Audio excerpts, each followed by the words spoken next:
judging by what's left of our Lubosh, they're still settling accounts. I see it's every bit as bad as people claimed.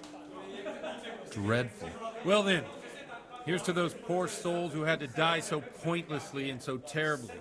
I've told you all about me. Now it's your turn, Father.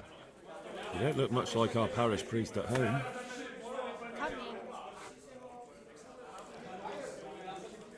I noticed you're pretty handy with a sword. I wouldn't expect that of a man of the cloth. You know what they say.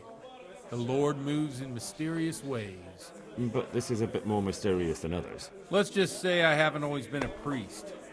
Fate led me to places where affairs were settled by force.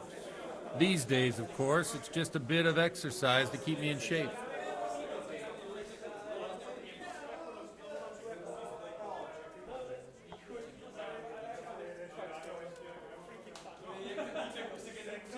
Well, we've had an agreeable chat, but now let's get down to business. So, about this confessional seal. Do you really want more innocent people to die? Henry, that's not how it works. There are matters in which you can't make exceptions because if you do it once, you'll forever be tempted to do it again. If people stop believing in the church because their confessional secrets are betrayed, they won't trust anyone, and that's worse than even the most hideous crime.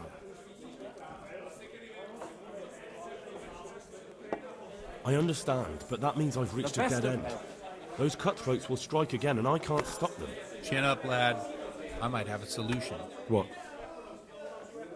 If I tell you what Lubosh told me, I'd be betraying the confessional secret.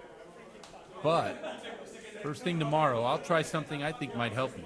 Word of honor? On my soul.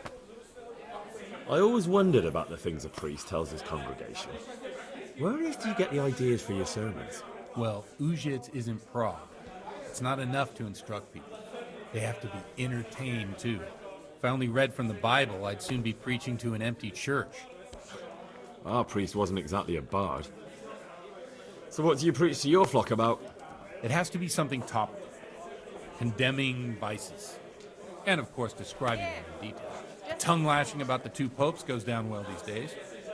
And stories from real life, with a nice moral to them, are popular as well. Especially if they're about fornication and similar scandalous vices. Can you give me an example? Well, recently a priest by the name of Jan Hus started preaching in Prague, in the Czech language, and the people liked it. I hear he always has a full house. A journeyman who heard him told me what Hus is preaching, and I like the sound of it. I'm thinking about putting it in my own repertoire. What's so amazing about it? The preaching of Master Jan Hus about Mother Church. The lamentable wealth in which the church is drowning has turned to poison. And nearly the whole of Christendom is contaminated. Just like a flock of hungry ravens, they settled on this land to devour every grain of gold and silver. They don't know mercy. Their hearts are corrupted by longing for wealth, and they shamelessly profit from everything. You want to baptize a child? Pay. You want to steal and murder? Pay and you will have absolution. What if the devil himself were to pay? Would he ascend to heaven too? With such money gained from the poor, they buy beautiful horses to ride and needless servants to pamper them. They gamble at dice and dress their whores in expensive fur, while Jesus Christ walked barefoot and had no place to lay his head. Look to your consciences, you robbers of the poor, for you are seen by God and his people too. Amen. Well, this Jan Hus character is quite a rebel. Oh, the congregation will love it. I don't doubt it.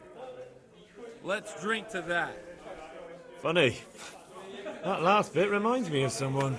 What do you mean? My situation's completely different. Huth preaches against the prelates and the clerics who are robbing the poor. Look at me. I don't have a pot to piss in.